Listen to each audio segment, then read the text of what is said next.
Voorbereidingen Promsconcert. Irina, tweede secretaresse van het jaar. Het is vandaag 18 april, dit is het Pil en Maas Journaal. De gemeente heeft €90.000 uitgetrokken om basisschool Sint Willibrordus in Geisteren te verbouwen. Er moeten enkele aanpassingen komen om het gebouw geschikt te maken voor de huisvesting van speciaal onderwijs. Ook het voorterrein van de school aan de Gildeweg moet worden aangepast.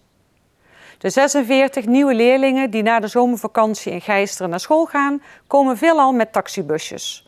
Er moet ook voldoende parkeergelegenheid zijn. Concordia Wansum houdt op vrijdag 16 en zaterdag 17 mei zijn Promsconcert.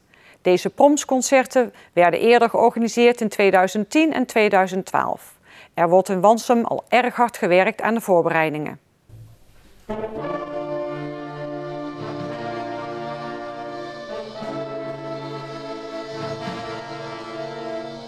Om de Promsconcerten te organiseren kan de fanfare niet terecht in het gemeenschapshuis.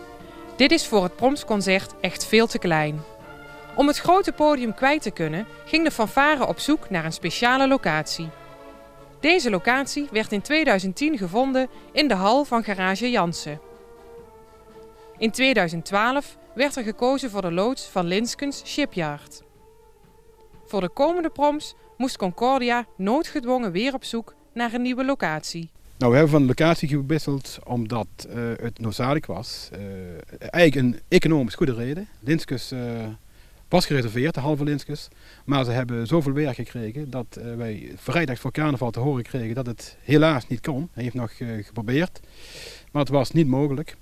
Nou, we zijn meteen aan de slag gegaan. We hadden een week daarna een gesprek met Vitelia en we konden gebruik maken van de hallen van Vitelia. Nou, we hebben overlegd met de gemeente, maar helaas, het ligt heel dicht tegen Jeeuwergas en het was te gevaarlijk en tegen de regels om het daar te houden. Nou, we hadden binnen 2 uur zijn we erin geslaagd om de huidige locatie, dat zien we achter ons als het goed is, van Ronge Maartbakker, om die te reserveren. Hij was meteen enthousiast over de plannen, heeft wat gezien op onze site, de website van de fanfare, over de proms van de andere jaren. En hij was meteen enthousiast en bereid om de hal tot beschikking te stellen. Dus we hebben toch wel meedenkende en meewerkende ondernemers. Het programma bestaat uit popmuziek met nummers van Robbie Williams, Bruce Springsteen, Paul Simon, Alicia Keys en andere artiesten. De fanfare is alweer ruime tijd bezig met de repetities om de kleine 30 nummers van verschillende muziekstijlen onder de knie te krijgen. Er wordt deelgenomen door de fanfare uiteraard, dan de majoretten die verzorgen de dans, mini en majoretten. En de drumband die laten elke keer een stuk schrijven. Dat hebben ze dit jaar ook weer gedaan, het was sensationeel, tenminste dat hebben ze ons verteld. Ze hebben ook al van alles gereserveerd wat wij moeten klaarzetten, dus dat komt zeker in orde. Ook doen 3 zangers en 3 zangeressen mee, onder wie een jong zangtalent uit Wansum. Chrissy Poels zal 2 door haar zelf gekozen nummers zingen. Voor een heel jong meisje is dat natuurlijk een hele mooie uitdaging, ook een grote uitdaging. Dat ze op zo'n groot podium met een groot orkest dit ten gehoor kan brengen. De voorbereidingen zijn in volle gang. Gisteren toevallig zijn we begonnen, begonnen met de voorbereiding met de zangers en de zangeressen erbij. En zo werken we toe naar de proms. Over 2 weken komen de dansers erbij, dus de majoretten komen er dan bij. En op donderdag 15 mei is de generale repetitie. En dan op vrijdag 16 mei en zaterdag 17 mei is het de uitvoeringen die aan bod zijn. En dan moet het goed zijn.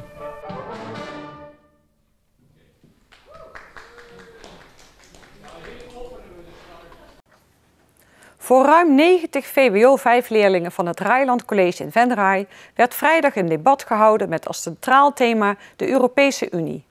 CDA Tweede Kamerlid Raymond Knops trapte in de aula van de school af met een presentatie over de totstandkoming en de activiteiten van de Europese Unie. Aansluitend ging hij met de leerlingen in discussie of Nederland niet beter uit de EU kan stappen. Daarna gingen de vertegenwoordigers van 4 politieke jongerenorganisaties uit Nederland met elkaar en de leerlingen in debat. Er kwamen onderwerpen aan bod zoals kernenergie, Oekraïne en landbouwsubsidies. De VWO-5-leerlingen lieten zich niet onbetuigd in die discussie en stelden pittige vragen aan de jonge politici. Het debat in het Reiland College was volgens Tweede Kamerlid Knops een primeur. De bedoeling is dat leden van de Vaste Kamercommissie voor Europese Zaken vaker scholen in het land gaan bezoeken om met hen in debat te gaan over Europa. Irina van den Oude, secretaresse van de NUMAC-groep, is gisteren tweede geworden van de 3 finalisten bij de verkiezing secretaresse van het jaar. Na een drukke dag waarin onder meer een presentatie gegeven moest worden en diverse workshops werden gedaan, volgde de uitslag. Ondanks dat ze niet gewonnen heeft, is ze allesbehalve teleurgesteld. Ik ben ontzettend trots op dit resultaat. Ik had het nooit van tevoren kunnen denken dat ik zo ver zou komen. En ik ben eigenlijk wel blij met een tweede plaats. Als je ziet wat de winnaar allemaal over zich heen krijgt. Ik ben blij dat ik volgende week gewoon weer lekker mijn werk kan doen. En heerlijk directiesecretaresse kan zijn voor de organisatie. Ja. Irina werd opgegeven door haar baas. Zelf was ze verrast omdat ze haar werk als vanzelfsprekend vindt. De directiesecretaresse moet snel schakelen tussen diverse rollen die ze heeft. Ik moet elke keer schakelen tussen wat er op dat moment van mij wordt gevraagd. Ja, dat houdt me ook fit. Want de ene keer ben ik actief bezig in een managementteam. En de andere keer zit ik in een formele sessie met commissarissen. Dan wordt er weer ander gedrag van je gevraagd. Dan ben ik weer leidinggevende van een receptie. Dus je moet elke keer schakelen tussen je rollen. Ja, dat houdt je fit. Want daar krijg je ontzettend veel energie van. Ja, dat maakt het ontzettend gaaf. Dat is gewoon zo'n grote uitdaging. En ja, dat wil ik wel meegeven aan alle secretaresses. Als je dat kan, ja, dat is super. Ja. De uiteindelijke winnaar werd de Nieuw-Vennepse Kelly van Keizerswaard. Zij is werkzaam bij Microsoft. Tot zover dit Pil en Maas journaal. Tips kunt u mailen naar de redactie. Deze uitzending wordt herhaald tot en met zaterdag 6 uur 's avonds. Zaterdagavond is een herhaling van de Geheimen van Leunen. Weer of geen weer, bij ons is het altijd vakantieweer. Vannacht blijft de temperatuur steken op 4 graden en is er kans op een bui. Overdag stijgt het kwik naar 15 graden en in de avond kan het gaan regenen. Tijdens de paasdagen wordt het 18 en 19 graden als de zon er in de middag doorkomt. Wel is er beide dagen kans op regen. Bedankt voor het kijken, fijne paasdagen en graag tot dinsdag.